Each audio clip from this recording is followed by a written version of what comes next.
All right, here we are. Good evening, everyone. Nice to see you all. And we are finally here for the Heterosis NFT Collection reveal. I'm Don Barra. I am part of the OG.Art marketing and creative team. And I'm here with some friends and guests. As you probably have already recognized, the two artists, co-creators of the collection are here.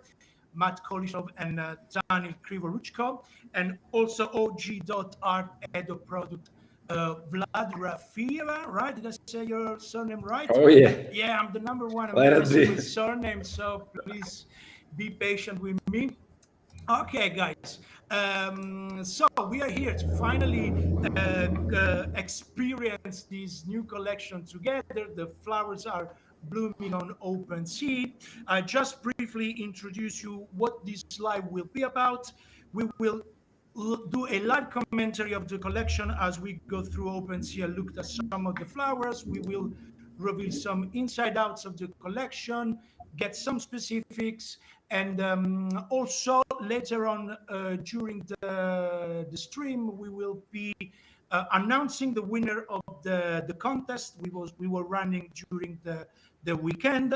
We will announce some news about the breeding, the start of the breeding, and the greenhouse, and also we will be in contact with Nadia Taiga, who is the curatorial head of OG.Art. She's now in Los Angeles for the Outer Edge event, formerly known as NFT Los Angeles. So I don't think I need to introduce my guest, but then Matt Collishaw is an international acclaimed conceptual artist, among the artists part of the famous young British artist generation, and co-creators of the Heterosis NFT collection.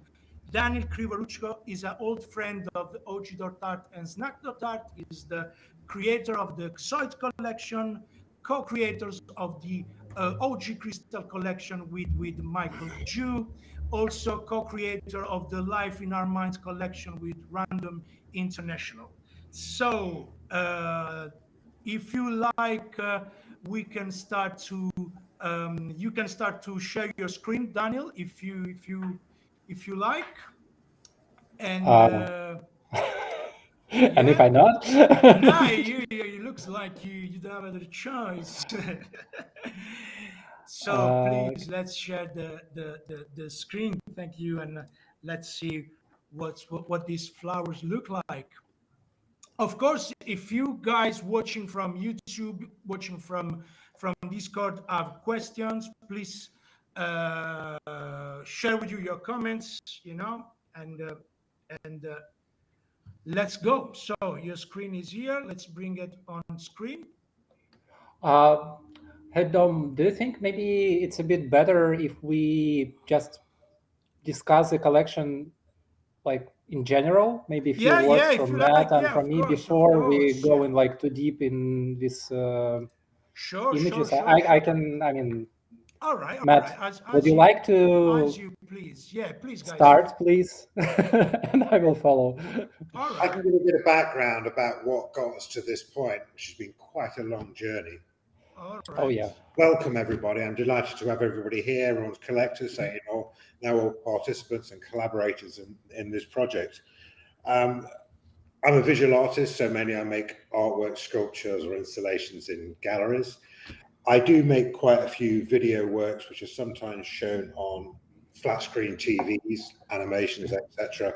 And it's generally a problem when you make them, you put them in an exhibition, and then maybe somebody's lost the remote control in a different country, and Sky Sports have come up on the LED screen. It's like, where's the artwork gone? We've got like rugby or football on the screen. It can be problematic, and then you have transport and insurance and all these other requirements. So when I started to learn about this new space where you could create digital artworks and push them out there into the ether, and they didn't really have any physical presence, but you had this guarantee of authenticity, it seemed to me like this could be a very interesting pursuit for artists like me who work with videos, animations, etc. And I started reading a lot about the space, and this was the end of 2020, 2021, where there was a bit of a spike going on, and a lot of people were talking about making comparisons to tulip mania, that there was a speculative bubble going on which would be followed by a crash. And I started reading a lot about this subject of tulip cultivation in 17th century Holland. And it seemed that there are a lot of very striking parallels, but there are a lot of very significant differences between what's happening now and what's happening then. But one of the key things was that back then, flowers, which generally only pop out of the ground for a couple of weeks every year, very difficult to quantify or to work out what quality they were, because this thing isn't in your hands and you're not sure how it's going to look when it pops up next springtime. And so this is what led to a lot of the disputes between people who'd agreed on quite a high price in the winter time, and then there was a crash in the market, and then when the flowers actually came up, some of the collectors didn't want to pay the money they'd agreed. So these flowers, tulips in this case, were kind of like an ephemeral asset. There was no real way of quantifying them. It wasn't like buying a chair or a table or a horse. It was something that was quite nebulous. And it seemed to me that the same thing with digital art, in a way, that is, you can, JPEGs or videos, you can multiply them.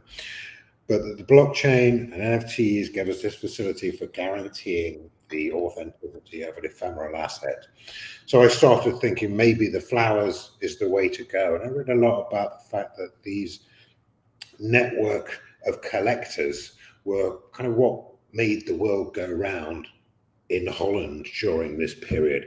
People would gather together and they would look at flowers and they'd buy flowers and sell flowers and give flowers as gifts.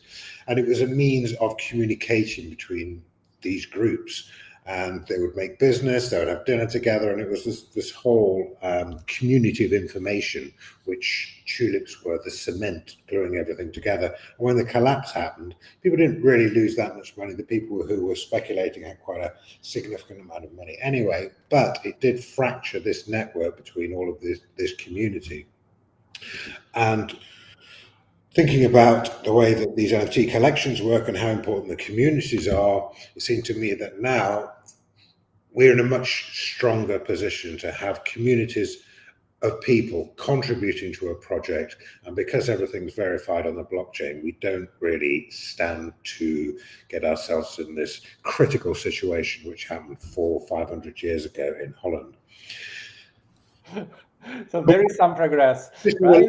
It's only 500 years, but it's getting better. Better later A few than hundred never. more, and blockchain will work as expected too. So we are pretty early, as Yes, usual. the beginnings of a new dawning of a new era. It became apparent to me that if I was going to make any NFT projects, I didn't want them to be just JPEGs, things that you could print and frame and put on the wall. I wanted something that actually worked within this new space and explored and exploited all the potential facilities that we can use. And then I became aware of the project that Vlad and Danil were working on with Snark.art and Michael Jew, which was the OG crystals, and working with dynamic, evolving NFTs. And I started to try and put a project together where computer code simulated genetic code, and we would start with these little seeds or bulbs, and they would grow into flowers, and then these flowers could be hybridable. So you could take one flower and breed it with another flower and get a third flower. And this was really the beginning of the project. And I then was introduced to Nadia from Snark, and then to Danil, and then we started talking about how this whole project could evolve. And what I've been describing is a very small aspect of this whole project, but I think it's the essence, the seed that we planted right at the beginning. Yeah. Thank you so much, Matt, for this summary of the collection. I'm sure Danny would like to add something, or what is that you would like to share? It's been almost a year. I've checked because we had this. We obviously in very different locations. Met, I believe, in London. I'm in New York, so we never met in person. And but to make the progress. We had this scheduled meetings every week for past year, and I have a log on my Dropbox for every asset I've been sharing with Matt during this year. And the first date I have, it's March, I think 18th, previous year. And since then, it was going. So it's really interesting to see how the project evolved, like from the very, very early stage of just like references and sketches to some proof of concept to refining to having one species fully done and then scaling it up to 7 species of what we have now.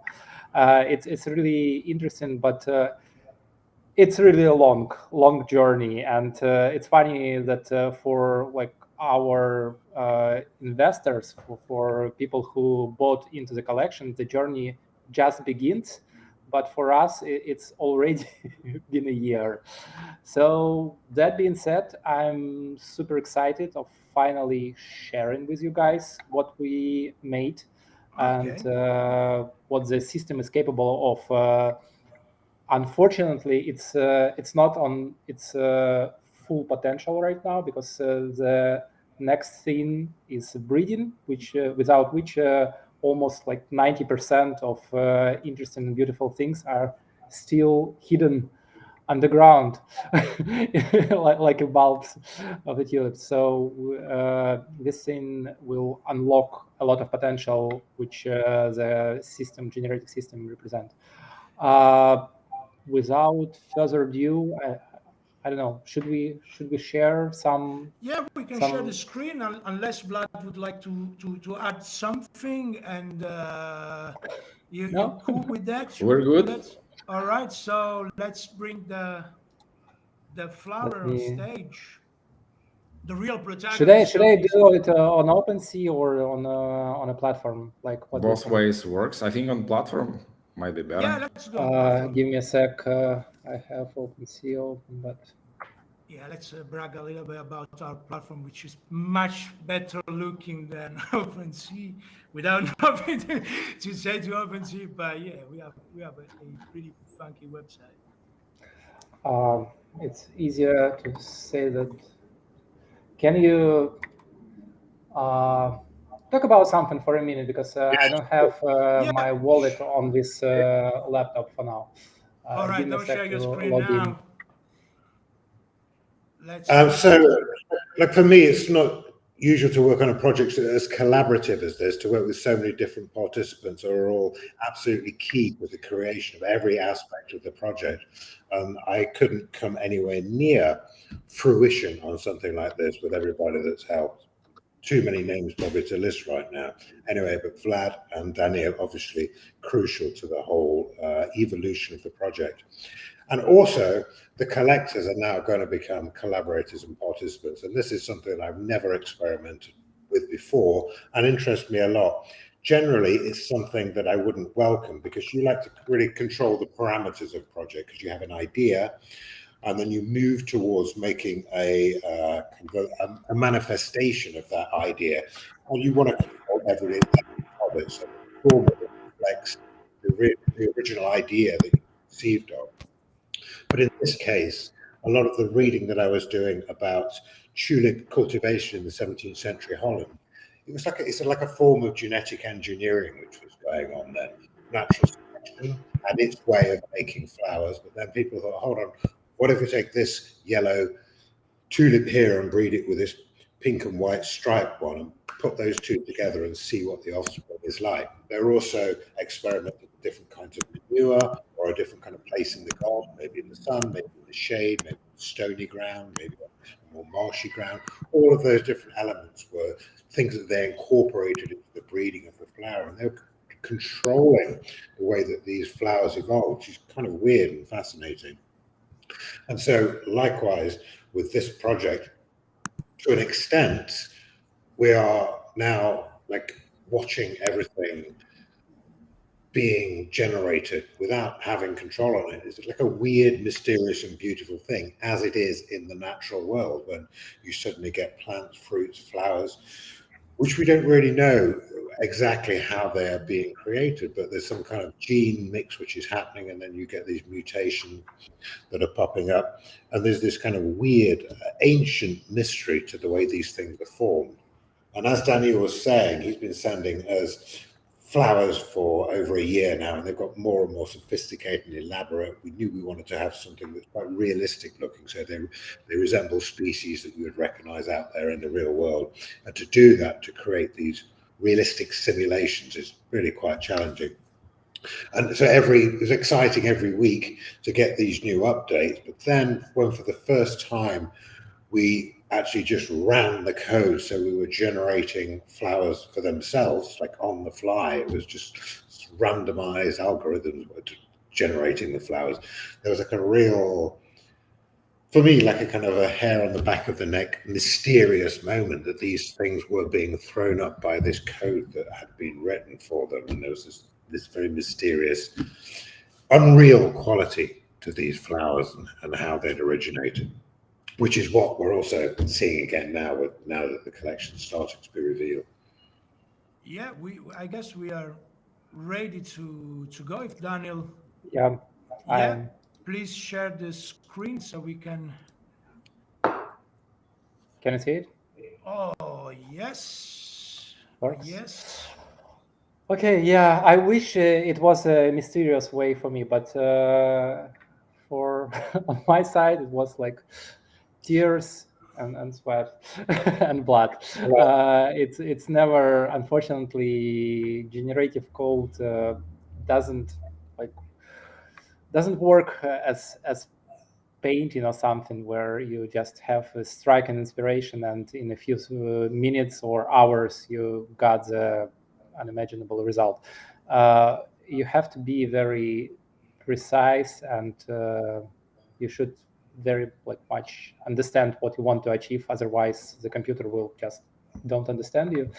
So I can go over what you can see on a screen. If you go to OG.Art platform and go to your wallet and check one of the flowers in your wallet, what you will see is the name is a thing which never change for your token, and probably a bit later Matt could explain this very interesting system they come up with for creating the names for the flowers. I can talk more about visuals and the traits for now. So the thing is, as in real life, you have two sets for the genes. One is main, or like in real nature, it would be called dominant, and what we call shadow is a recessive. So this is it's actually a subset of what DNA on chain for the flower has, but we decided to, because it's actually about like 25, I think, parameters, we narrowed down what we create as a traits and what are visible, easily visible without interacting with contract for collectors, because some of the parameters are just too narrow, creating this additional 5% of randomization, and they shouldn't probably be taken into account when you think about rarity and what's rare in traits or not. So that's a subset of DNA anyway, and we have main and shadow, and they're very self-explanatory, but I can go over and just once again talk about the system of traits we have here. So the first, it's the species, and currently we have 4 of them unlocked in the collection, and that's what we call level 0 parameters. That's what you have on mint. Through the breeding, combining breeding between different parents with different kind of genes, you can unlock 3 more. So from 4 to 7 available later in the game. The mix is probably not the best one to show how the mix works, but maybe I'm not very lucky one with, maybe this one is a good example. So because we have petals to have two different materials, what we call skin A and skin B, and they have to be mixed somehow. And what defines the way these materials are mixed, it's mixed rate. And for this particular flower, it's H. So if you can see, we have this closer to orange material on outer of like on the edge of the petal, and another one, the blue one in the middle. Materials are all natural, because some people are asking about what is rare, what is not. Technically, nothing is rare right now. It's a breeding thing which will actually create some rarity, because everyone start more or less equal, and depending on what they decide to do, how they decide to breed, what knowledge do they use, or like what collab collections do they have in the wallet, it defines where you will end up in 100 days. What exclusive and unique traits your flower will have by this time. For now, as I said, skin A and skin B, these two materials are natural for every single flower in the collection. The same goes for core. It's what the central part of the flower has as a material. So, for example, for Dahlia, it's like just the petals in the middle. But for different species, it could be, for example, these pastils. I don't even know like correct biological terms for this central part. So for different species, core A and core B means different biological thing in the middle of your flower. What else we have here? So skin, core, it's materials. Pigment A, B, and C are the colors. And the interesting thing about colors, they are used only by natural material. So later, then you unlock level 1 or level 2 materials, they override the color. So for example, if you end up having, I don't know, golden and pearl tulip, it will mean like over here in skin A and skin B, this was going to be gold, this is going to be pearl, and pigments will still be here, but they will be ignored. The interesting thing, if you do breeding and for some reason you go from golden flower back to natural, so if you inherit from the other parent natural trait, the colors will work as visual traits again. The last 4 are for basically the shape and animation. So this is how the visual like textures, basically color, texture, materials work, and petal, bloom, curl, number, and smoothness define the shape and animation. And again, they're very self-explanatory. Bloom defines how much your flower will open during this loop, so like fully or just partially. Curl, well, it's bending of petals. Number is how many, or like what's the number, literally of petals. So it's we had to a bit go from like physically correct thing, because some flowers have fixed amount of petals in real life.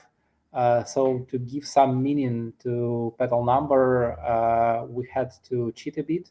So some like not physically correct, but very close. It's not like you can create a tulip with a few hundred petals or water lily with 6. It's in a meaningful way. It still works. And smoothness is how much are these petals deformed. So that's a trait system, and as soon as breeding will work, you will be able to basically find the other parent and mix the properties together, and in some rare happy accidents, if you're lucky and if you know the rules of how this mutation works, you might be able to not just get something from parent A or B, but create and unlock something new, unique, and extend the possibilities. Because right now, as I said, the collection looks very limited compared to what it could be in a few weeks or few months after this breeding mechanics allow people to unlock all these interesting traits. So I don't know if you have any questions, or I mean, if community has it somewhere on YouTube regarding traits or visuals, I will be happy to answer that. Yeah, sure. There will be some more questions coming in. I'm just checking YouTube, and probably someone will report questions from Discord.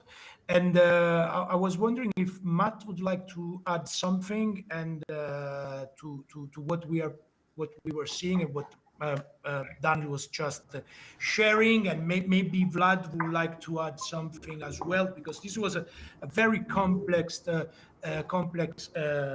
collection, to actually bring to life. So we might like to share some more details regarding the tech part as well, and the development part. And I don't know if Danny would like to share the screen again, because um, Okay. we have four pretty good looking guys, but maybe the flowers could be the core of the attention for the crowd. And please, yeah, let's look at some more of these beauties. And yeah, if Matt would like to add something, we were discussing about the traits, what people should be looking for, what collector could aim for. And yeah, this is something great. I mean, what I'm seeing, I was looking at my flower earlier, and it's like, I'm really excited because I got one flower that I somehow dreamed of. So I'm pretty excited. Really?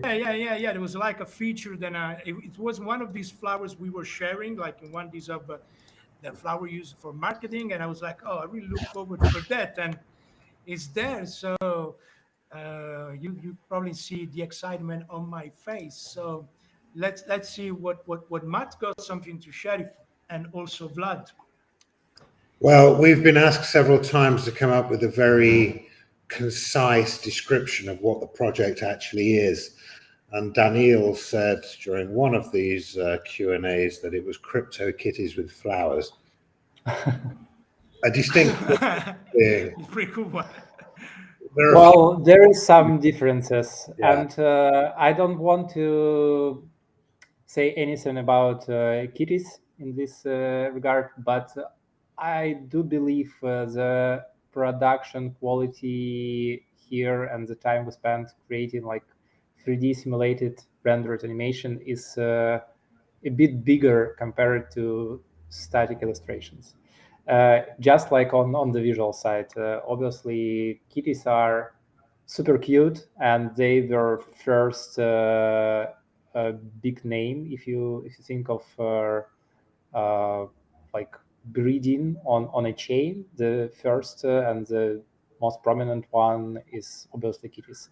We tried to build on what they did back like 6 years ago, both in contract, like in the mechanics, and in visuals, and try to move forward, what cryptokitties could look like if they were made in year 2023. Yeah, and the other obvious difference is, unlike CryptoKitties, we have a limited number in the collection. On breeding your flower will then become this child flower. You can then opt to revert your flower back to how it was before if you're not sure about its new iteration. but essentially the collection size stays the same, which wasn't something that happened with CryptoKitties. And I think they are a great precedent for this project. And it was an incredible, it was really using what you could do with these mutable little assets that you could buy. And so even though it was quite basic in terms of the graphics, I think it was very interesting in terms of the mechanics that was going on. For sure. You raise the bar in a way with what you can do with dynamic NFTs. But our collection is limited. And I was also obviously a lot more sophisticated with the artwork that Danil's created.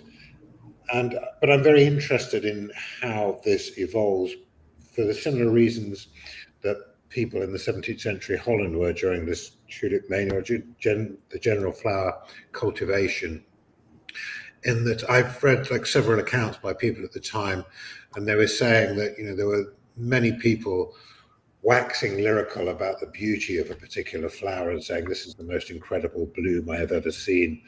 And then he said, but suddenly that flower produced multiple offsets. So the collector was creating more bulbs, because every time you plant the flower and it's born again, you get multiple bulbs from that same flower, which are virtually identical. You can then give them to your friends and sell them.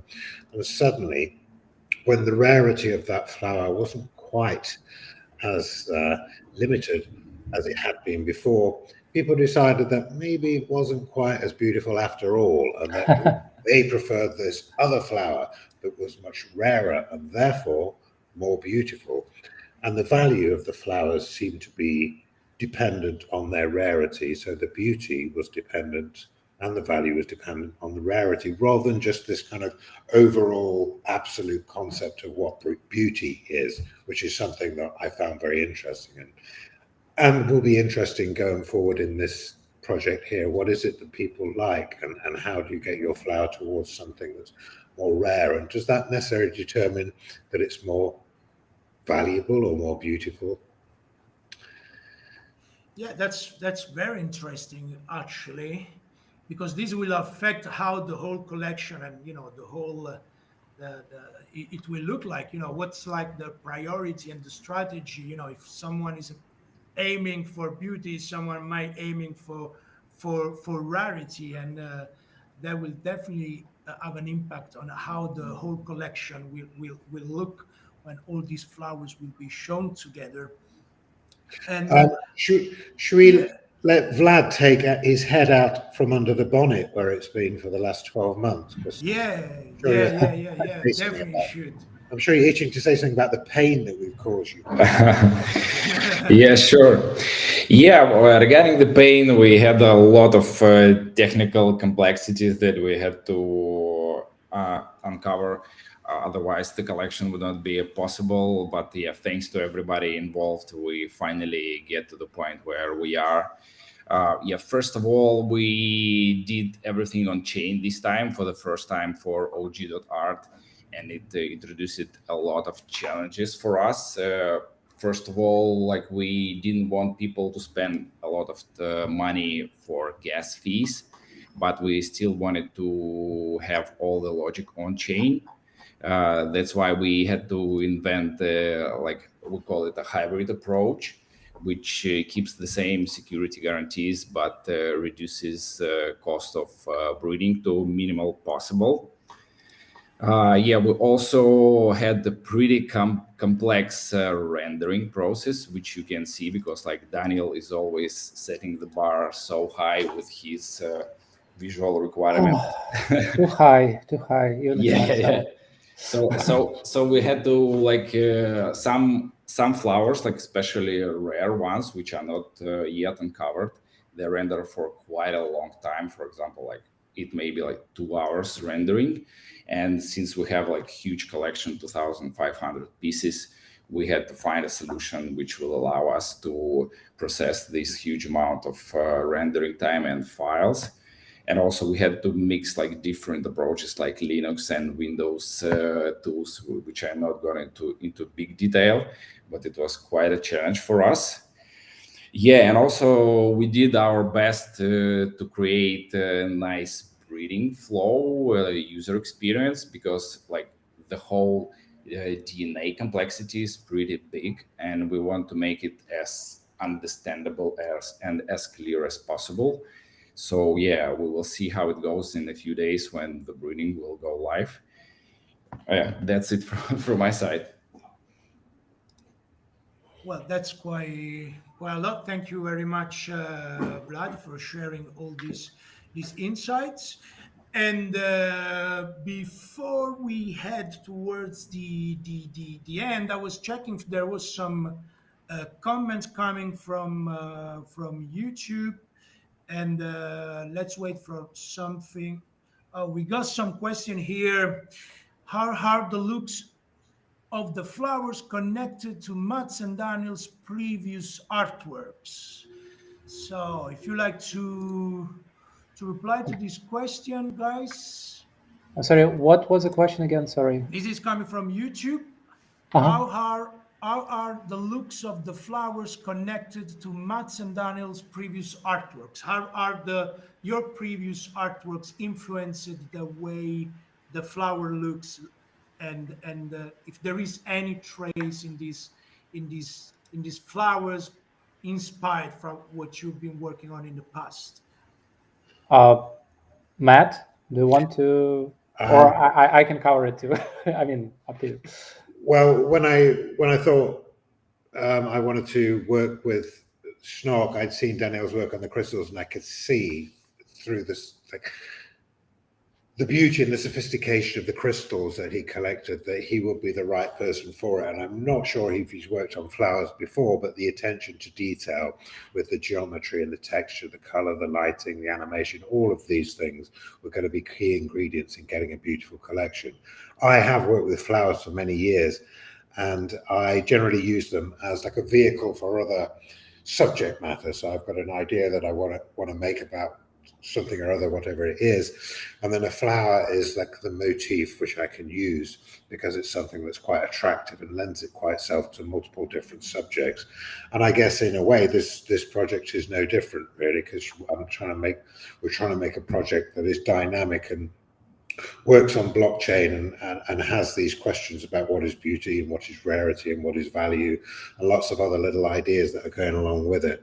And the flowers just seem like a very economic means of experimenting in this new medium. You've got something that is dependent on genes and breeding, and we're dealing with code that can simulate that. So yeah, for me, flowers, they are things that I've worked with before, and I've done quite a few different things with them, such as putting animal skin, like leopard skin, on the petals, or making them transparent, or putting various diseases on them. And I've also worked in a lot of different processes with like ultraviolet images or ghostly, like LiDAR scanning images and videos, that kind of stuff. So I work with a lot of different mediums to give different auras to the subject matter that I'm generating. So we decided pretty early on that although the flowers are going to represent flowers that we know from the real world, we were going to introduce a few shaders that would be utilizing some of the things that I was using in my old work and some other things that we introduced. So we have ultraviolet flowers, we have transparent ghost flowers, we have flowers with animal skin patterns on them. And I think there's a few others, such as the gold flower, right, Daniel? There's quite a few other things that we've introduced which don't exist in the natural world. Yeah, so some of these rare traits which are about to be unlocked through breeding, some of them came from early works of Matt. So as Matt mentioned, it's like transparent ghost shader, this ultraviolet, I think something else, and some of the patterns. So these are materials, and there is a patterns for mixing materials together. Some patterns are like based on animal skins. We have, I think, leopard and zebra. So that's something that were inherited from the previous works of Matt. I did some like brought something from OG crystals and Life in Our Minds, like with slight variations, because for example, we had this pirate material back in the days for OGCR, which creates a really interesting iridescent look. and there is no pirate flowers, but we have what we call pearl, which very closely resembles, but from organic world, how like visual characteristics of this material. So something like on visual sides, yes, it came from, and what you are familiar from OG.Art and Life in Our Minds. Plus, obviously, because I was involved in creating all three collections, I gradually scaled up the complexity. Because if you think of crystals, it was it was a very complex project, but it was static images after all, and it was non-organic, so it's like rigid structures, which are, if you're familiar with 3D production and simulation, it's way more easier to implement and simulate. When I did Life in Our Minds, there was a new variable. It became animated, so that wasn't in crystals before that, because we just couldn't allow, basically, it was prohibitively expensive for us to render animations. So with moving and creating OG.Art platform with always like in the cloud on demand rendering, finally I, as an artist, had ability, instead of rendering one frame, render more than one, which creates a sequence of images, which creates animation. But it creates exponential like complexity, because if you go for one frame, you can cheat a lot.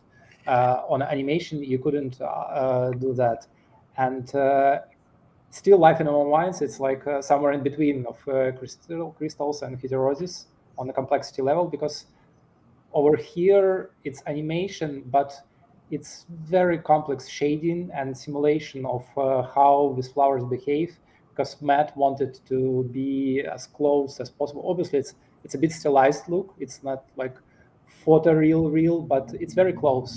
And to achieve this complexity, it's always comes with cost for rendering time. So you create more and more complex shaders, which require more and more time for like be fully tested, because as Matt said earlier, you don't have full control over here, right?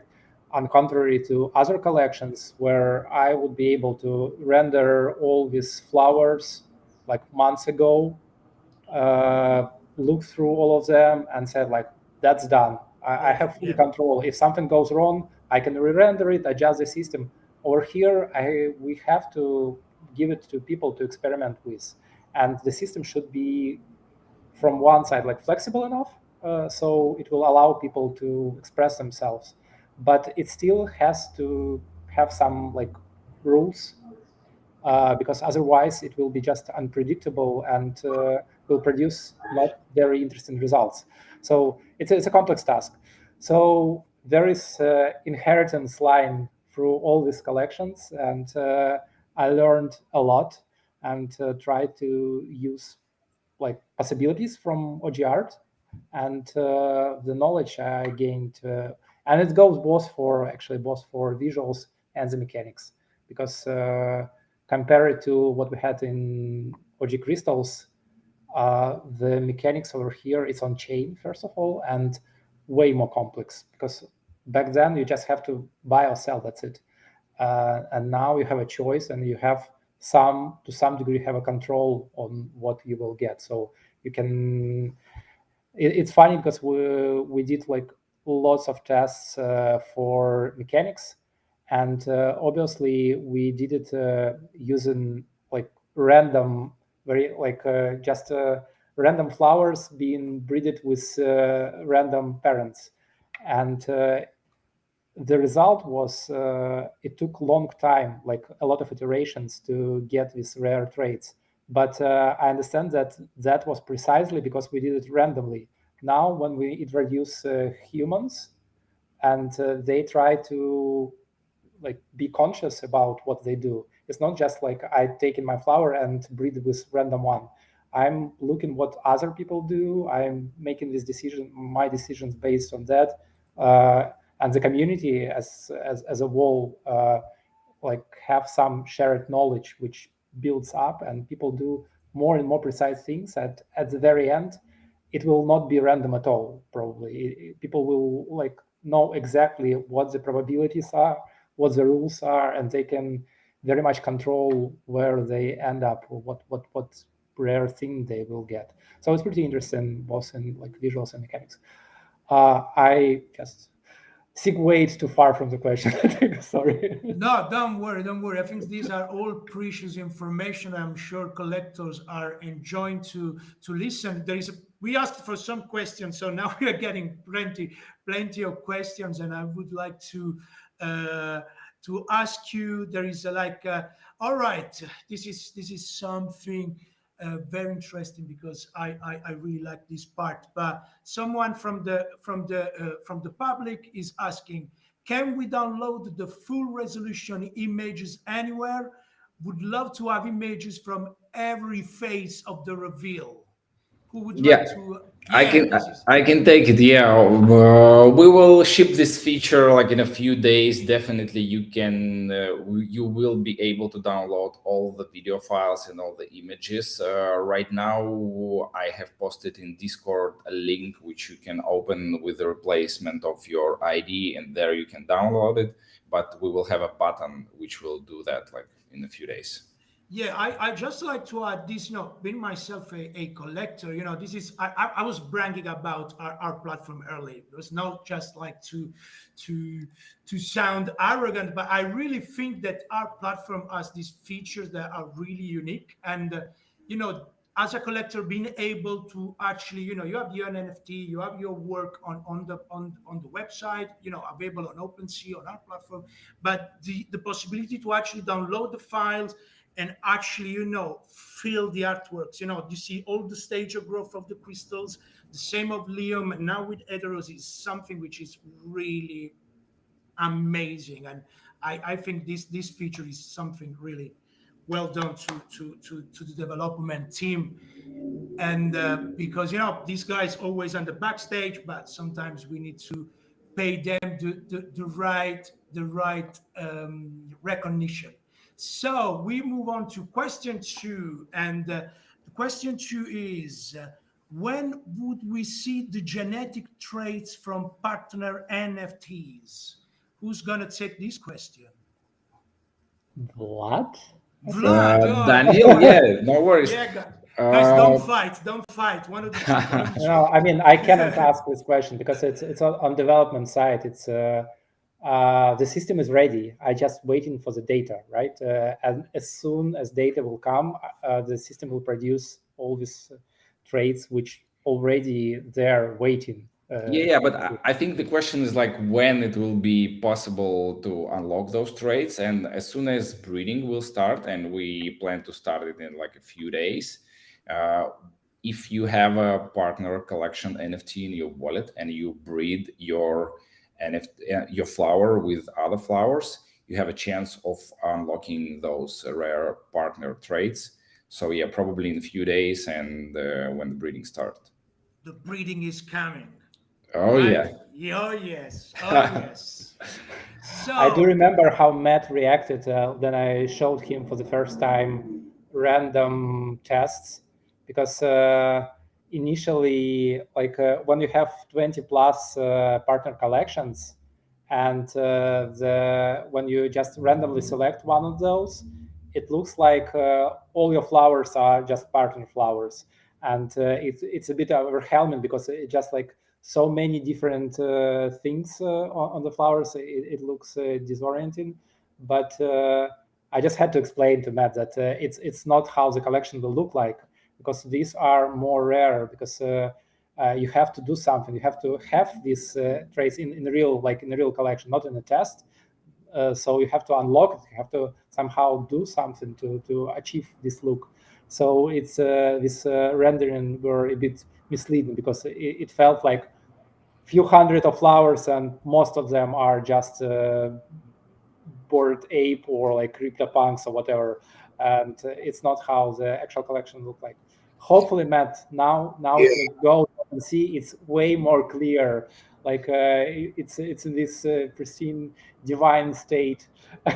nothing is changed to collapse for now. I welcome more mechanics, and I think we've introduced quite a few mechanics in here while retaining dignity and retaining some conceptual integrity to the project. And I think that was key, that we tried to get as many things in the way, in terms of the way that people can affect things, affect the evolution of the flower, but so that we retain some kind of dignity, because some of those you showed me were a little undignified, I thought there, Daniel. But as you say, it wasn't a good or fair example of the potential outcome. Guys, before we move into the next questions, because questions are flowing in, so I would just like, we give a short shout out to the official partnership and the partnership that they took part and joined us in this journey, if you don't mind. So I just would like to give a big shout out to the Heterosis Collection, OG Crystals and Lifeline Mind, made in OG.Art. Also to Zombie Club, Me Beats DAO, Outland, CryptoKitties, Mixter, Flower Girls, Space Versus, and Tom Sachs, and also Murakami Flowers, CryptoPunks, Bored Ape Yacht Club, Mutant Ape Yacht Club, Bored Ape Kennel Club, Other Deeds, Cyberkongs, and Memes by 6529. This is, I think, it's a nice that we have managed to gather so many communities, somehow becoming a bridge among all these collectors, like the meeting point, the melting pot. And so we will make a rap song out of this list. Yeah, really nice.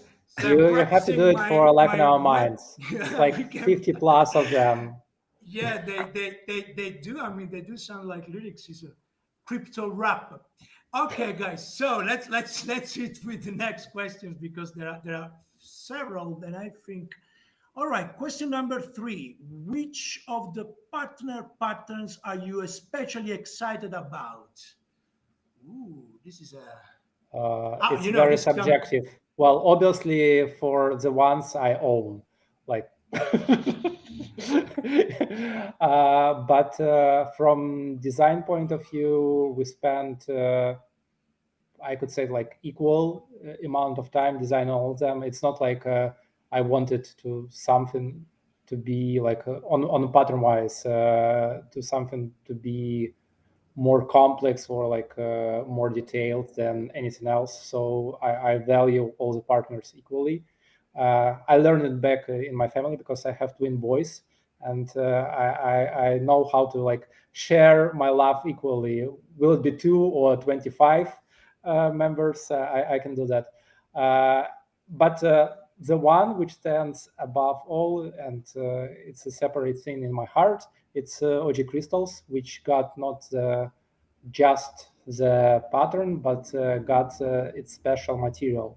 And it's the only collection which is like first big generative collection for me, first collection for the team I worked with from Snark, the first collection which was like a genesis collection for OG.Art platform. So we decided that it should have some benefits above every other collection. Sorry guys, sorry official partners, that's what it is. There is one which is we love above anything else. It all began with that, it all started from the crystals. I'm very, very fond of the crystals too. Is Matt, would you like to do you have anything you're looking forward to as these patterns, or you are on the same mood than Danil? So is the question, am I looking forward to any particular like traits or new species, etc.? Yes. Yeah, I'm certainly looking forward to the emergence of the new species, because I think they're 3 very beautiful, charismatic flowers that have a potential that the other flowers don't have in terms of their petals and their stamen and stigma. But to use Daniel's analogy, is the family, and I wouldn't have a preference for one child over the other, unlike Danil. So for me, the whole family. We share a good parenting advice as well. It's becoming very reasonable man. Very reasonable man. Is Vlad looking for something specific? Do you have something? I'm more like curious how the evolution will unfold and which traits will be unlocked and which will not, because we have a lot of variety and a lot of rules. So I'm really curious. I'm counting on you guys. I don't want my work to be wasted because if you don't breed enough, this means I spend hours and hours on creating things and testing these things, which will never see the light of the day, which will be I don't know. That's how God probably feels about all the creations that might be there, but because we are not so perfect, it's still not here on Earth. So we should try our best. This breeding can get highly addictive, I think. Hopefully, I'm counting on it. Okay, let's get to question number 4. All these questions are coming from Discord, yeah, guys. So I wish to thank the guys in Discord for watching. And so we go. If my 2 flowers I want to breed look very familiar, does it mean less variety likely to come for the child? So if the 2 flowers look similar, is that the question? If the 2 flowers that are bred together look similar. Well, I mean, first of all, you should take into account the shadow side, like recessive genes, which could swap. And it means if you have a flower having, I know, something less rare, for example, tulip as a main species, and orchid is shadow species later in the game, you probably have 2 tulips breeding together, but because this magical swap of the genes, like rare occurrence, happens between main and shadow 1, you can breed 2 tulips and end up with orchid if you have it somewhere in a recessive gene. The other thing, it's my combining of the materials. I don't want to spoil the game, but combining particular materials, particular colors, particular species may or may not end up with mutation, and you just combine 2 very simple things together and end up having something very rare at the end. So it's worth trying every possible combination in the beginning, because no one except the team knows for sure the rules, like what the mutation rules are, and combining what with what give you something more rare. After a few attempts, because there are many people and many flowers, so someone get lucky with this random search, as in real life actually, and we'll just analyze, oh, I did this and that, and the result was like that.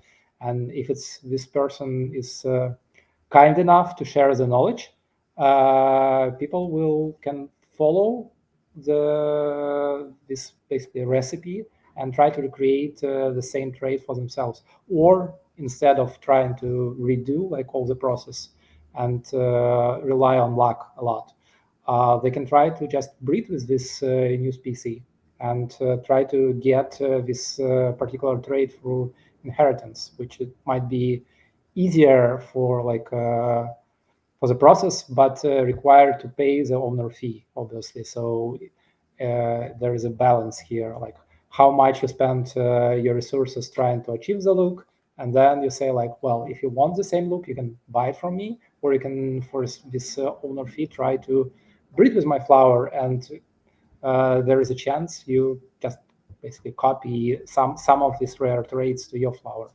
So it's an interesting dynamic there. Yeah, but I can add a bit. I think we tried a bit to mimic nature, and as in real life, if you have 2 completely identical people or flowers, if you try to breed them, it definitely will not get you the same amount of variety as if you have like two completely different items. It's limits things, but the funny thing, you cannot recreate the same flower even if you give it the same data, which is something I, as generative artist, try to avoid, because usually your algorithm should be what's called deterministic. So if you give it the same set of data, it should produce exactly like pixel to pixel the same result. And usually it is. But when you deal with level of complexity, of the system complexity, what we have here, because all these simulation things, even like super tiny difference, just like in the 25th number after the decimal dot, if it's a bit different, it compounds over simulation frames, and you end up with something very close, but still not exactly the same. So even if I use the same data for like to generate flower 5 times, they will look very similar, but actually all of them will be unique to some like small degree. So it's I mean, you don't have to take it into account, but it's a interesting thing that as in real life, it's just you can't reproduce the same flower twice, exactly the same. I mean, it will look close enough, but not the same. I guess eventually we will need a Heterosis cooking book. In fact, the next question is as breeding continues, will there be some sort of trait mapping tool that the community can mutually reference and contribute to? Will it be automatic? I'm not sure about automation, but I do know that there is a Bible, basically, of everything related to treating, created by content team within marketing, and it will be updated as we go through, and like new species are unlocked. So it says, like, for example, for the species, it says there are 7 available, and 4 unlocked for now are tulip, lily, water lily, and whatever I have there, and I don't remember the other one, and dahlia.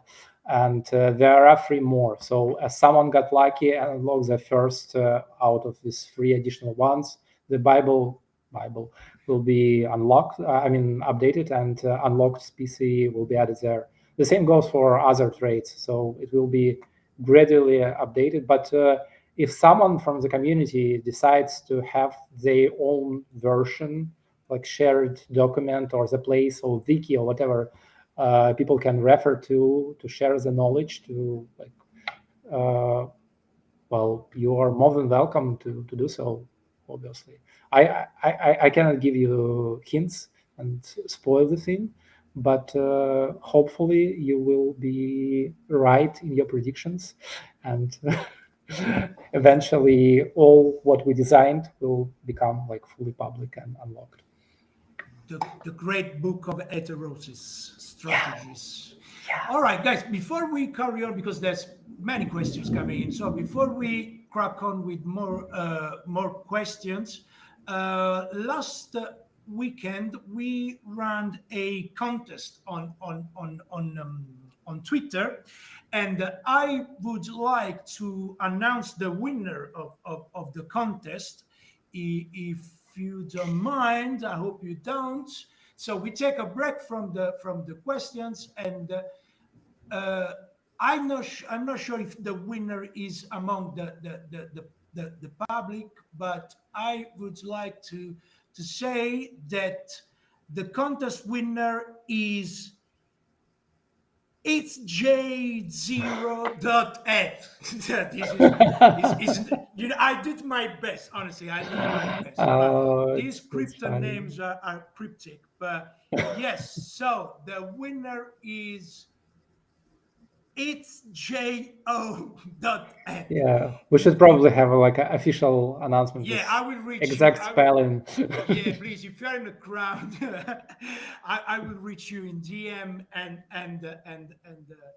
we will reach you and if you're not watching, so don't be afraid. You will not miss this opportunity. So thank you everyone for actually taking part into this in this contest, and also the previous one was. We received many submission. The one about the names was pretty cool, and there was like some community members writing some lyrics. Was actually they were actually writing some rap lyrics. You know, it would be cool to rap some of those lyrics maybe in another occasion. I don't know if any of you would like to try, but otherwise we could move on with some more questions, because so there is another one is how long will new renders take when I breed one? Do we need more partners NFT to increase our chances in the breed, or is one enough? Yeah, the first I can take like Both. usually. You can take both. I just like completely forgot the second one. Sorry. Yeah, All right, the first one I will help you. regarding the rendering, it's usually about 15-20 minutes to render a preview. It's like a static image, and if you accept it, the video file renders about 30-45 minutes. But it also depends on like how big the QA and like other factors. So yeah, I think like half an hour, 1 hour is a realistic expectation. Yeah, so it depends on like complexity of the render too. So not only the cure, because the current number of like things working, like nodes working in parallel, is between 70 and 100, which actually a lot. So that's amount of parallel rendering streams the platform allows. But each individual one takes different time because of how complex the shape of the flower. So basically, the less petals you have, the less layers the model has, the faster it renders. So, for example, lilies are the fastest ones, and dahlia and water lily are a bit slower because like it just too much of things you have to calculate. And the same goes for materials. So for now, okay, everyone has this natural material, so this is not an issue. But later, when more complex, for example, transparent materials will be unlocked, it takes longer for these kind of flowers to render, because, and especially if you have two like high computational costs for two different materials, and the flower has a lot of petals, it might get up to hour and a half, 2 hours. So unfortunately, we cannot give you like concrete render time, but it will be something between like 45 minutes to a couple hours. But with the good news, you have a preview much earlier, and you can decide like, do you even want this flower or want to another one, and just skip this thing, reject it. That's cool. That's cool. So I have another one, which I think this is one for Vlad as well. How do you set up the owner fee? Yeah, well, we will have like we actually had, but for some reason it's not there yet. But we will get it back. We will have UI on our OG.Art platform where you can set up the number you'd like to have, and that's how we do it. Actually, there are like some people who already set up like, I don't know, 10 or 100 ETH price. So yeah, people are using the feature. Guys, sorry, I really have to run. It was a pleasure to talk with all of you. Well, the more time I spend with dev team, the earlier the breeding will work. So Oh Yeah, yeah. you better go do some work I now. very much welcome you to go back to work. Thank you, Vlad. Thank you for joining us. But Thank you. let's rock this breeding. Thank you. So, guys, I think there is one more question we can take. Then I would like to bring Nadia on stage, so we can have some insights and news and updates from Los Angeles, where we are showcasing some heterosis. So the question is, one second that I switch tab. Some of the colors look a lot more rare, like blue. However, the blueness isn't that clean. They can often come out slightly different. do the colors mix? For example, the mysterious youth 336. Shall we look at this beauty? Yeah, I think so. What was the number? 336. These mysterious youth. The names are amazing. I mean, if you have time, I invite you guys to go on Twitter and read all of the lyrics and rhymes written by the community, because sounds like we have a community of bards. Okay, 336. This is the one, right? I think so. Let me share the screen. These mysterious youth. Yes. Yeah, that's the one. So the thing about colors and pigments in general. Let me find. Yeah, blue and yellow, and actually, let me see how the opened look like. So the thing about the colors, it's actually the whole palette of what we have as available colors is a gradient. Meaning, even if your property like trait set blue, internally it's a variety of colors, and on the left side you have neutral colors, which more or less like grayish. On the right side you have purple, and somewhere, if you imagine this color gradient going from gray to blue to purple, somewhere you have to say, well, that's a border, like a left border for the blue, and that's the right one.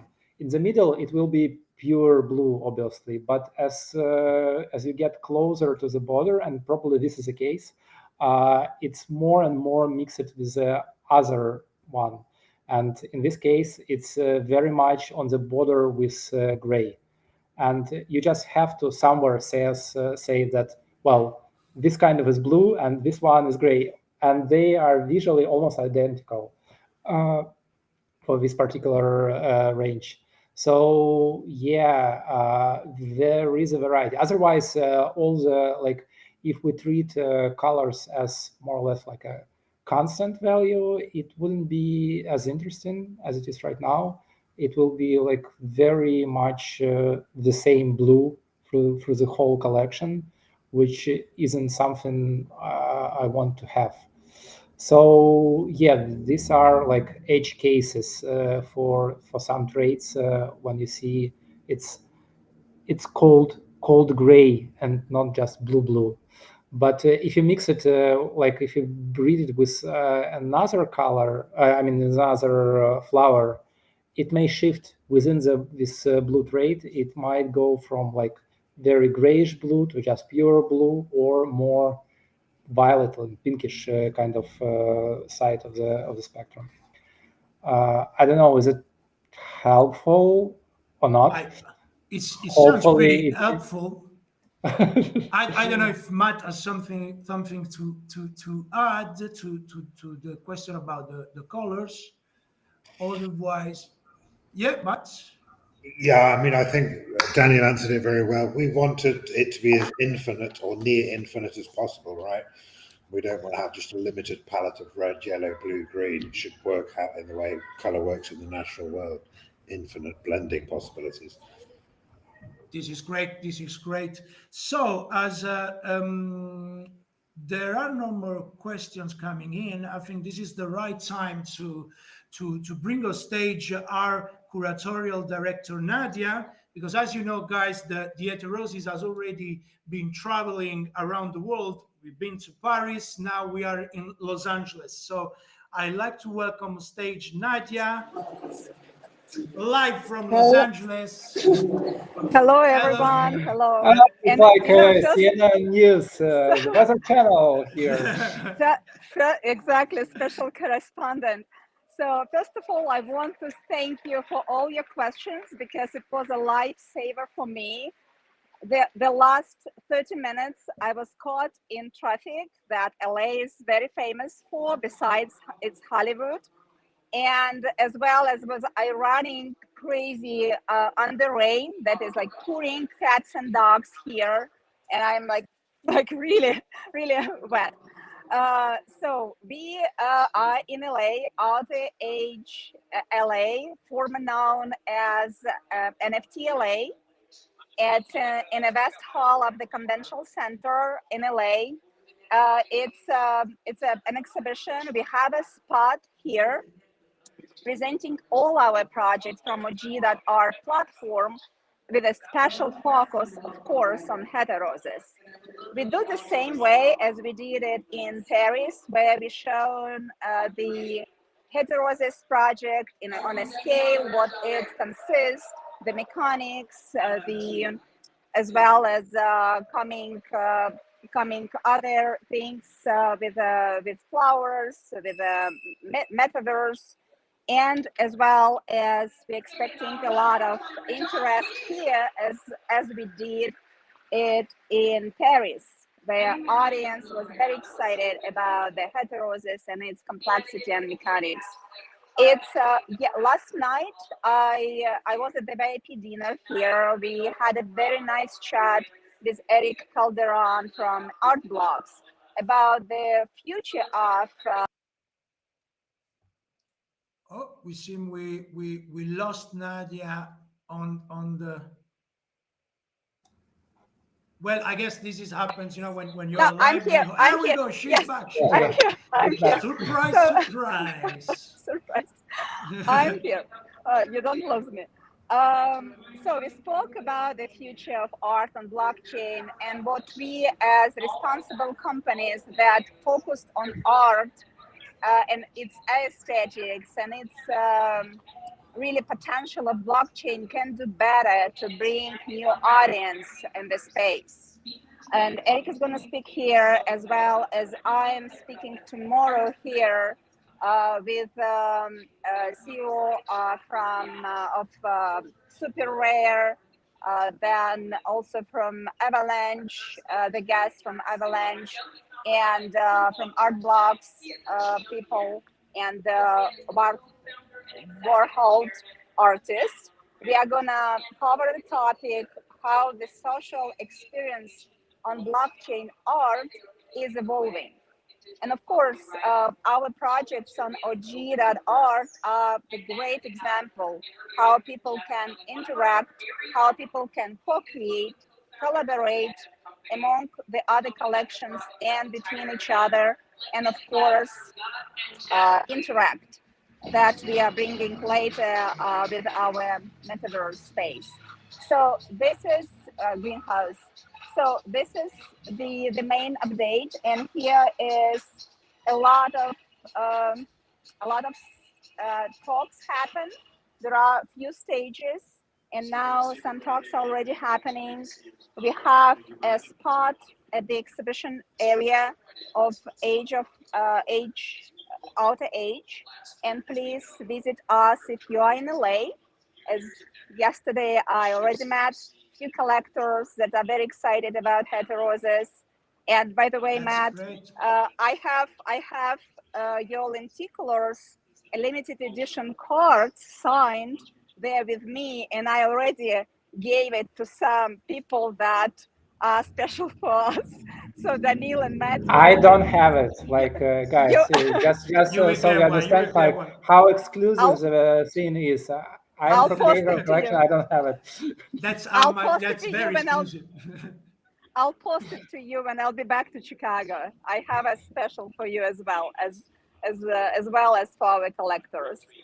So this is very exciting, and just I think a lot of important talks is going to happen here that will cover the importance of what's happening now on blockchain and NFTs, despite all those challenges that we're experiencing now.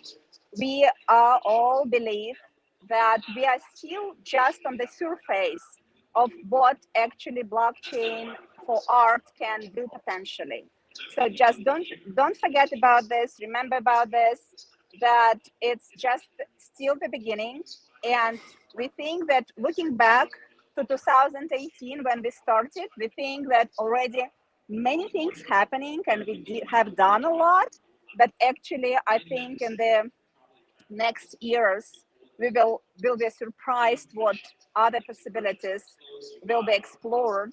And I bet that we with OG.Art and our artists and Snark.art production will be on the top of that movement. So we are indeed pioneering as we and speak. yes, yes. And I'll see. Please follow us on our social media. Let's see. I will do some pictures and videos from this important event, and it's very interesting to be. It's for first time we are in LA with presenting our projects, and many things happening in LA in around blockchain art and NFTs. So I think it's going to be interesting to be a part of all these events these days. Thank you very much, So Nadia. Thank you. thank And, you. and enjoy your time in LA. And send us some pictures, please. And All right. would you like to stay with us? Are you staying with us? Are you busy? You're going I back can. to... I'll be present. I'll mute my mic. Just you would not hear All the right. noise Okay. on the Okay. backstage. All right. Thank you. Thank Thank you you. very much. I'll be here. Thank Thank you. you. Yes, before we are heading towards the end, but we might take a couple of more questions, and I just would like to add that the greenhouse, which is a big part of the collection, is in the making, and we will be able to make some announcement and share some updates towards the end of the month. So please stay tuned on our channel to be updated also on our social immersive experience we are designing for the collection, and we are sure that everyone is looking forward to it. So let's get one more question. So all right, we got this one coming from Discord. How will rarity change as the breeding continues? Will it auto update, or is just really not valid to look at the rarity on OpenSea? I think Sorry. this was a good one for Vlad. I think that yeah, I will read again. Yeah. How will rarity change as the breeding continues? Will it auto update, or is just really not valid to look at the rarity on OpenSea? I think they would like to know if the after the breeding, as the breeding process happens, if the traits and the flower, I believe, will automatically be updated in real time on OpenSea, and how long it will take for the flower with the new feature to manifest. So the system designed to work in two basically steps. The first one is you start the breeding. So you select, like, you have your flower, you select the other parent, you decide this is the right one, and I want to do the breeding. You pay this first part of the fee, is basically paying mostly for gas. And in the background, like, the state of your flower on the OG.Art platform goes from just a flower to something being in the process of updating. After, as Vlad said, about 15 minutes or so, maybe 20 minutes, the preview, just one frame of fully bloomed flower will be created. And if you check your flower again, it will have this image and new traits, all like new DNA. And at this point, nothing is updated on OpenSea yet. So your flower is still in the middle of the process. And you have basically two buttons, one to reject the result you have, and one to accept it. If you reject it, your flower goes back. It's basically like a undo button for anything we used to. So it just goes back to what it used to be before the start, and that's it. If you accept it, few things happens. First of all, you have to pay the owner fee and the system fee and the gas, so the other half of breeding, and it will start the process of fully rendering the full sequence in the background. So instead of having just one frame, it will render the whole animation for you. And it's actually, this part is a question for a lot. Will it update like the same moment? Will it be updated on OpenSea, or it will wait until the rendering is over? But in any case, after you accept it, after some like time delay, your flower, the look will change to animated one. The OpenSea visuals will be updated, and the traits on OpenSea will be updated too. And it will all be like, well, traits are the separate thing, but the DNA of the flower on chain will be replaced, and that's where the gas fee comes from, because the actual like string of numbers which dictates the system how the flower should be rendered, it's stored on chain. It's not on our backend server. It's something which can be like proved, and it's stored on Ether. So that's how it works. The only thing is we obviously push these changes to OpenSea, but unfortunately, and it's well known for years already, OpenSea sometimes have issues with caching, meaning even if we update the flower and push it, and if you check the contract, if you check metadata, it's all already there. OpenSea still show you something like previous iteration, and you have manually updated. And we don't have control on this part, unfortunately. It's how OpenSea designed, and it's been like the headache for us back 2 years ago on OG crystals, and it's still not fixed even like these days. That's the reality of it. So if you want to be like 100% sure about the look of the flower and the traits the flower have, you'd better go to a platform, because over there it's always the current state.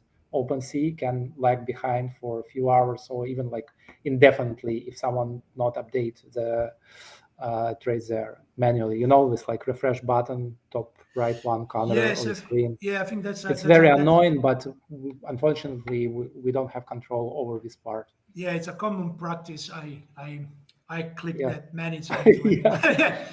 I It's consume ridiculous. that. Yeah. All right. I think that now we can, what probably everyone is waiting for. We can share something more about the breeding. That's when the action begins. So I'm very happy and excited to announce that the breeding will happen and will start in 48 hours. And so we will share more on the breeding on our social media. But in 48 hours, you can finally start to apply your science for your breeding science. So Well, you have 2 days to digest what you got on Mint, to yes, look for potential breeding partners for your flowers, yeah, to set up the fee.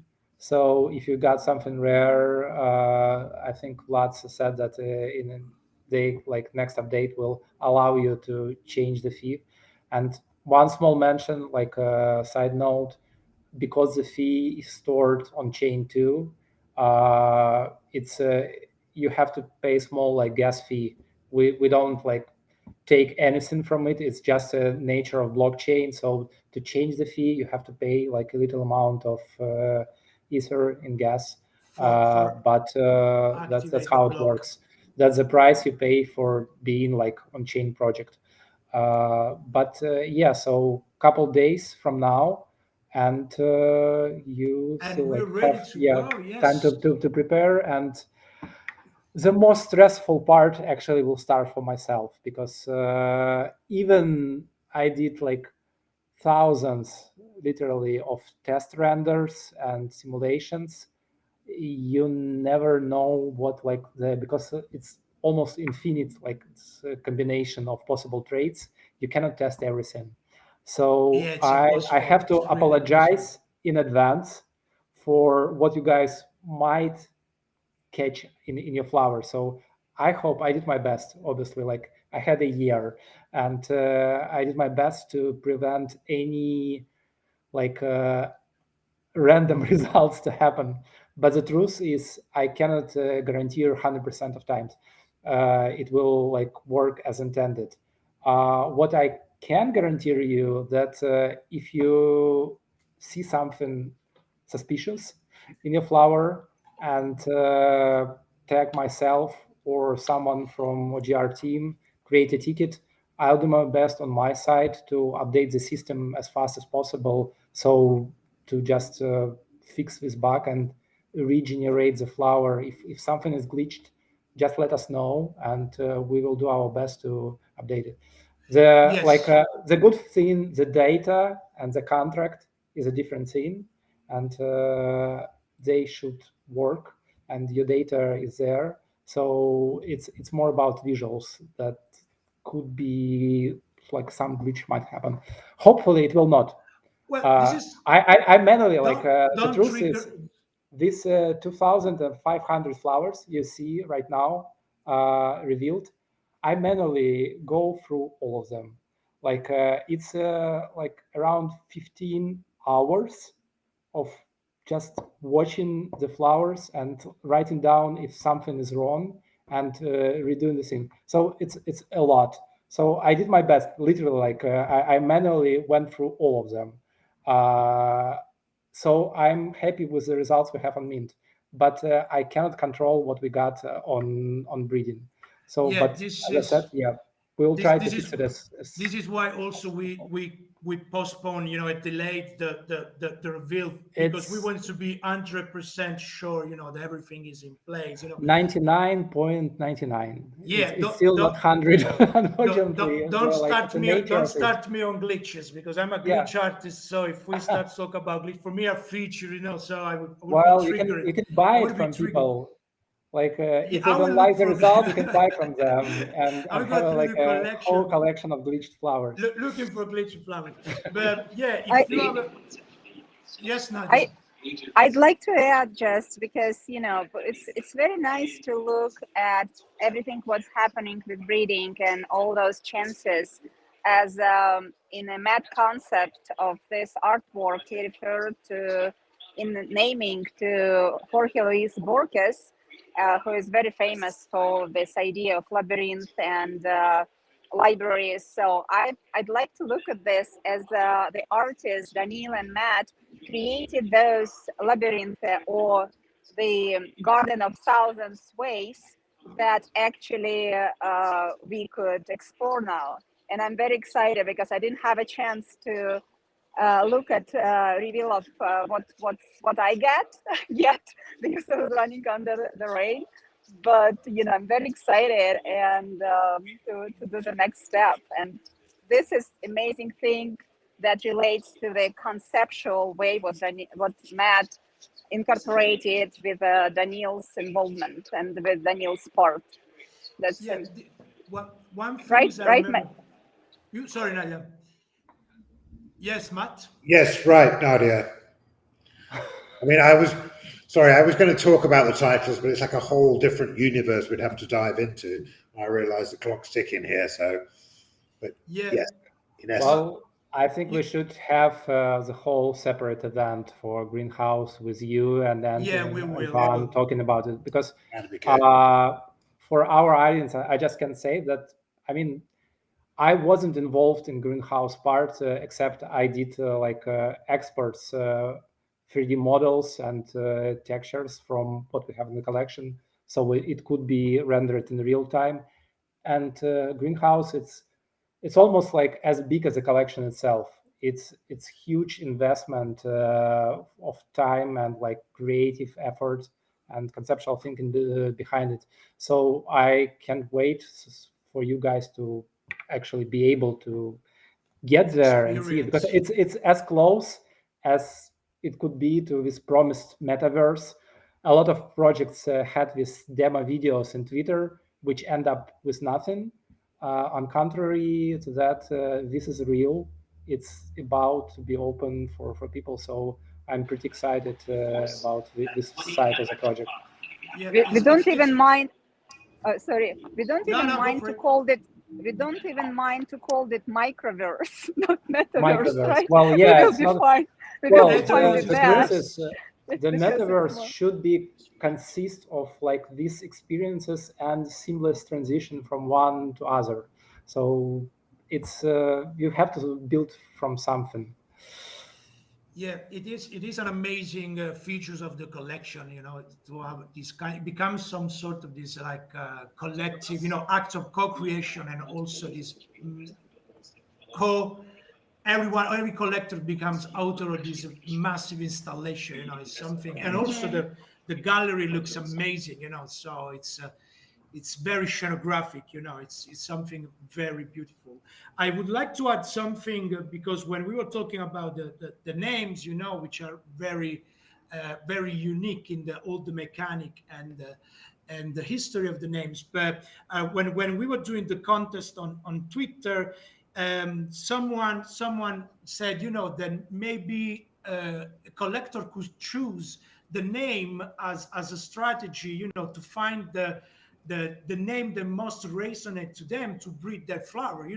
Some people could aim for the beauty of the flowers, some people from the rare traits, but also for the names could become a trigger. Say, oh, I want to breed with this flower because this name is actually something because there are some names that are really really unique, and this is triggering the collector's imagination too. So I think we said a lot. I don't know if you would like Yeah. to add something more, Matt, maybe on Daniel. And I just while you think, I just want to tell to our community that we will be available on Twitter, on Discord, on Telegram. If you have questions, please just reach us, and we will be more than happy then to help you. And also, we will start to share in the upcoming days some hints about the breeding, so there will be more information provided.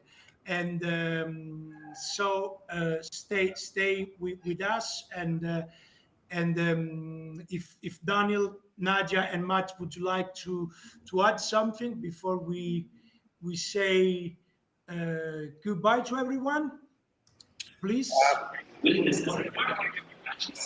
I'm very happy to do like another one about the greenhouse when we're launching it. I'm very excited about it too. I don't think there's anything quite like it out there. I have seen a few collections where you get a gallery space and you can wander around this very basic built gallery, and then you've got these little flat artworks on the wall. With the one that we've built, the artworks on the wall are already provided by the Renaissance and the Baroque. They're like 17th century paintings on the walls, but the actual collection is on the floors or growing on the trees or growing on the walls over the paintings. So it's quite a perverse recreation of London's National Gallery we've got, where the artwork is on the walls, but this organic life, the Heterosis collection, is growing all over it as nature moves in and takes over this once beautiful cathedral to 17th, 16th and 17th century art. I'm very excited to do another little talk about that when we launch it. Yeah, we will. Maybe go into the titles as well and talk about how we came up with the idea for them. Sure. As the works progress, we will surely plan one more live video stream, and we will experience this together for sure, for sure. And You should run it from the space, like using yeah, your we would. Yeah, avatar and just go live from the Yeah, that's really, that's in yeah. the plan. That's in the plan. That's in the plan. We will really. do Oh, the wow, nice. that will be that's what is in the plan, and we hope we will be able Sorry for to achieve spoiling that. the thing. I was just Ah, don't worry, don't spitballing. worry. I didn't know the fun. We will add something more, to reveal during this before we launch this. So I don't know if Daniel would like to add something, and Nadia. Well, well? I'm super excited of the fact we finally revealed it. So part of the pressure is off my shoulders. I don't owe this part to the community anymore. It's there. It's in the world.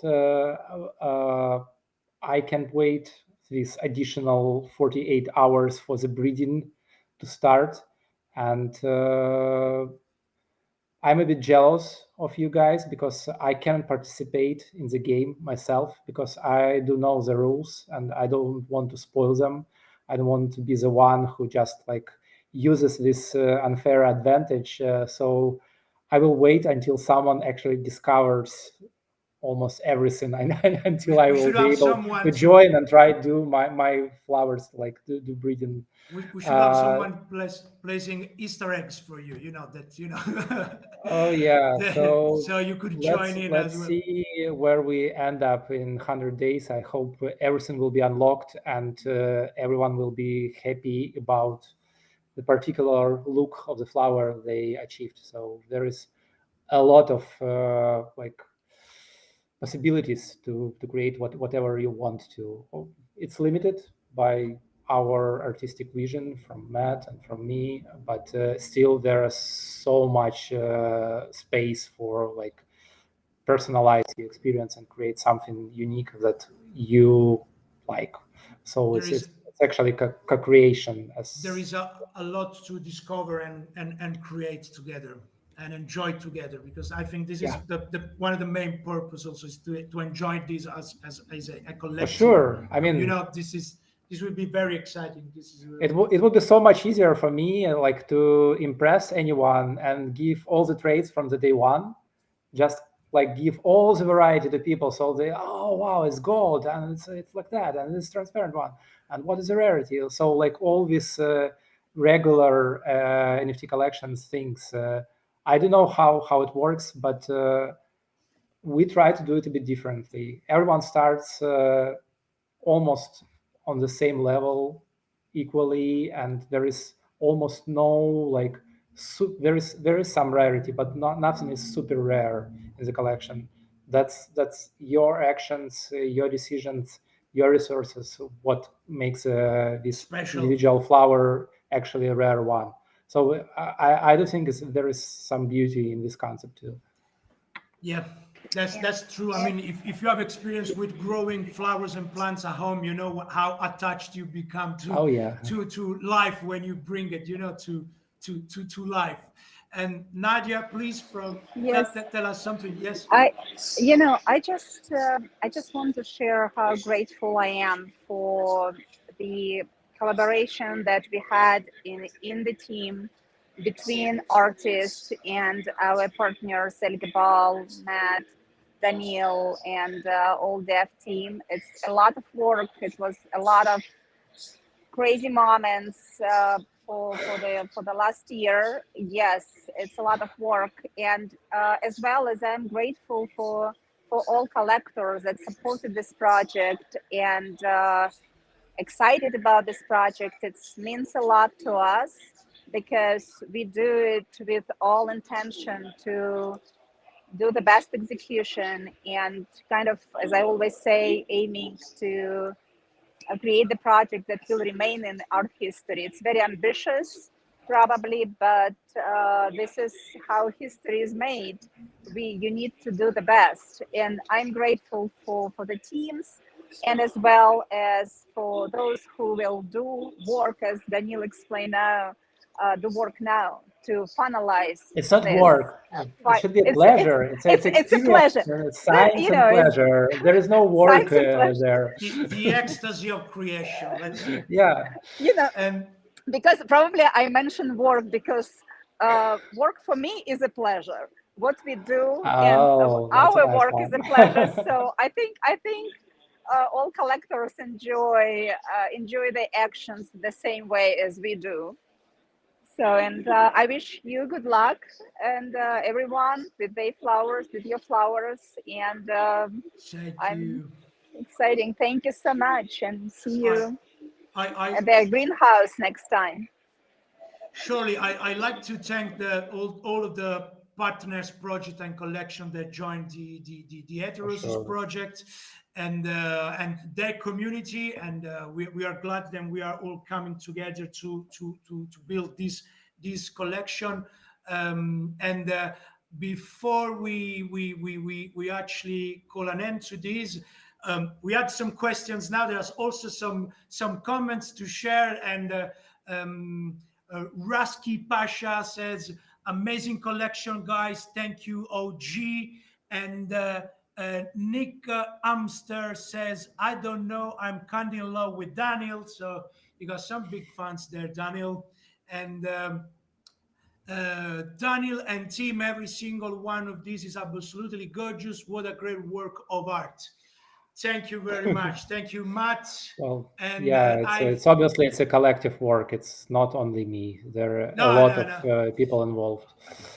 And yeah, it has been an amazing journey, and it's all big. It's just starting now. You know, it's starting today with the reveal and with the breeding in 48 hours, and then we will move to the greenhouse. So there is still a lot to discover and tell.